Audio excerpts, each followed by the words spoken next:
the students in the audience that Philippe is an interesting model. He spent his entire junior and senior years in Kathmandu and somehow got credit for it. So you can ask him later.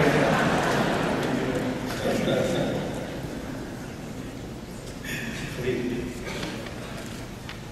So again, thank you for giving us your precious time and mind. So this work is really inspired very much by your holiness and also by your wonderful translator, who working together with a whole team of people at Stanford has really helped us, inspired us to do this research. So we have great respect. But essentially this is an 8-week program that's designed around several modules, beginning with stabilizing the mind through specific practices to mindfulness and others to stabilize the mind, to make it ready to do different compassion and loving kindness practices towards, as Richie said, towards people who you love, towards yourself, towards people who are difficult, strangers, and then expanding to global. And then another component is really understanding the interdependence between self and other, common humanity. And then finally, this is all preparation for the more active form of compassion, which is really giving and taking on the suffering of others and recognizing it. So this is an 8-week program, and we are doing a lot to try to understand how it works and how it helps.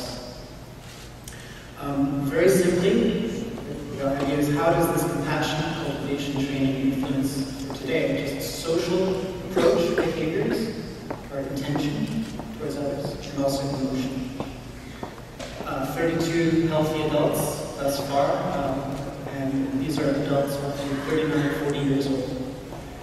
I'm not going to show you a video, but essentially this is one task that we did before and after, where we show 4 different people describing their own emotional pain, autobiographical, and you watch this. And yes, so for example, a man who goes on a business trip, he knows his father is dying. Before he can reach his father and get home, his father has passed away. And the man feels tremendous guilt and shame, deep, deep emotional pain. Another example, a woman who's an athlete who was swimming and she almost drowned. And she came out of the water and she was in deep, deep pain. And her boyfriend took a photograph of her in that moment. And she felt completely vulnerable, ashamed, sad. So we show several of these clips of real life situations. And we ask them many things, but here, just to show from before, after 8 weeks of training, how much do you feel a sense of caring for this person? Social orientation for this other person. That increased. Caring for another person. How willing are you to help this person? And that also increased. And again, this is self-report.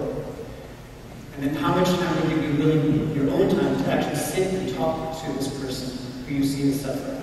And that also increased. So these are some indicators of a shift in how we orient or would approach another person. In terms of emotional responses, and the idea here is that maybe small shifts in emotion might support these changes in behavior. Changing the meaning of some emotion, perhaps the negative emotion when I see someone suffering, through thinking, we call this cognitive reappraisal. We actually saw that that specific use of thinking, logic, reasoning increases.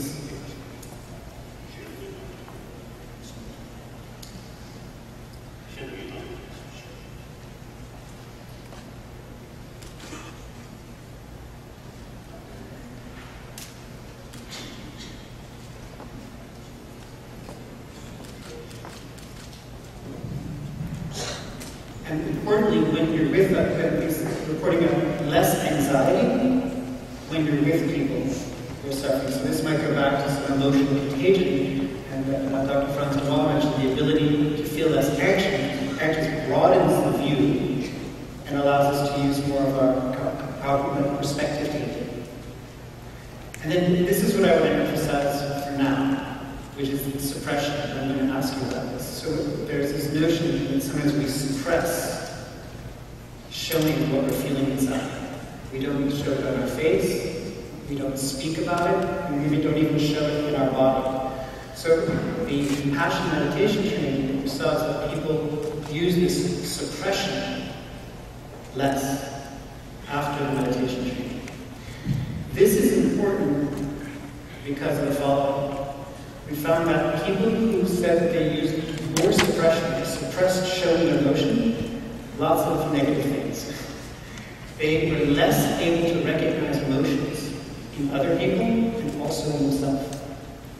They were less able to feel the distress in other people who were suffering and also themselves emotionally. And also, going back to this video task, they had less sense of caring for others, less willingness to help others, and less giving of their own time to others.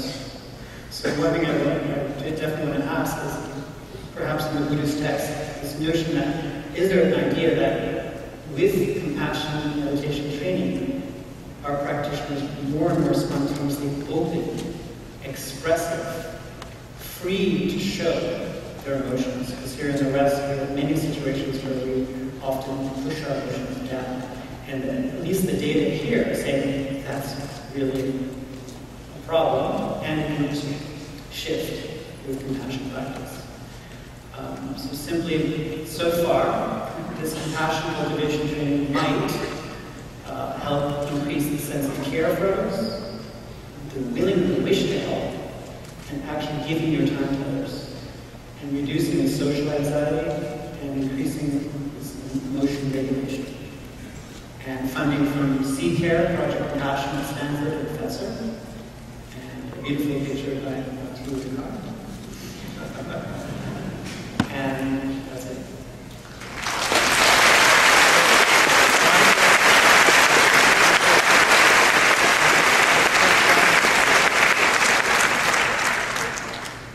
So, the question I have, there are many, but there's really this notion that many of us walk around suppressing.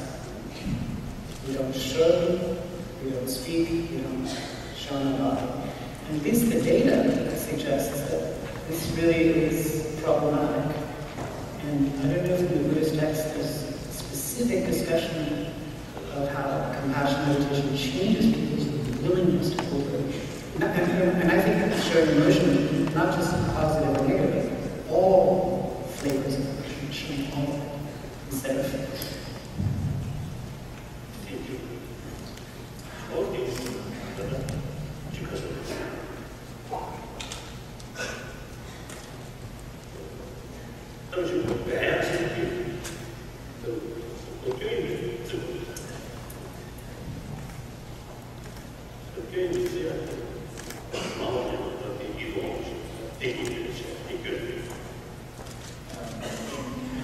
The suppression is clearly must be understood as part of a kind of a mechanism that we all have, and which may be rooted in a wish to try to project that self-image. And then underlying that is a cherishing of oneself, and then part of that mechanism may involve suppressing things that you don't want others to see.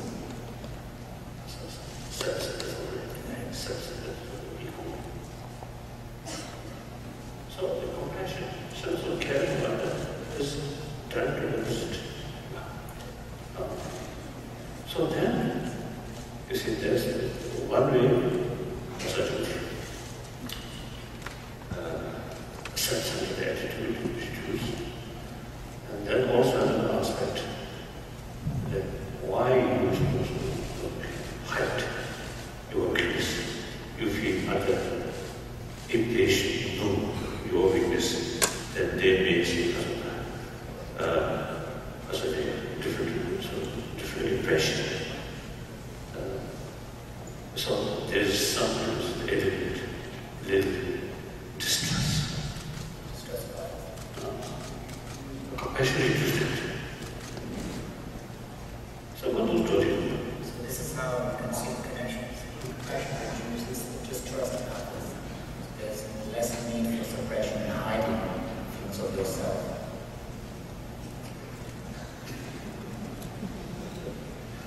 natural law and natural law. It's all about natural law. Cause and effect. Interdependence does not mean interdependence does not mean. You actually mentioned the word interdependence. So this is an example of one of them. Of course, external matters also is very much interdependent. Then our emotion, particularly, is so interconnected.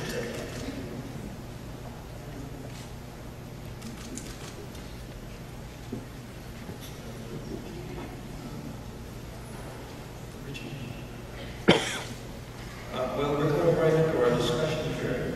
So, Philippe, please join in. Richard, do you have a contribution? I wanted to ask a question that involved Franz and also get your comments regarding this. One of the things that we see in our studies with human beings is a lot of variation when a person begins in their propensity to behave altruistically or to behave compassionately. And one question for you, Franz, is to what extent is that variation present in the animal kingdom, particularly in the primates that you've been studying? And the related question is, are there experiences in the animal's past which may be associated with individual animals who may be more compassionate than others? And are those similar to some of the intuitions that I know Your Holiness has had about the importance of the mother-infant relationship as the seed of compassion?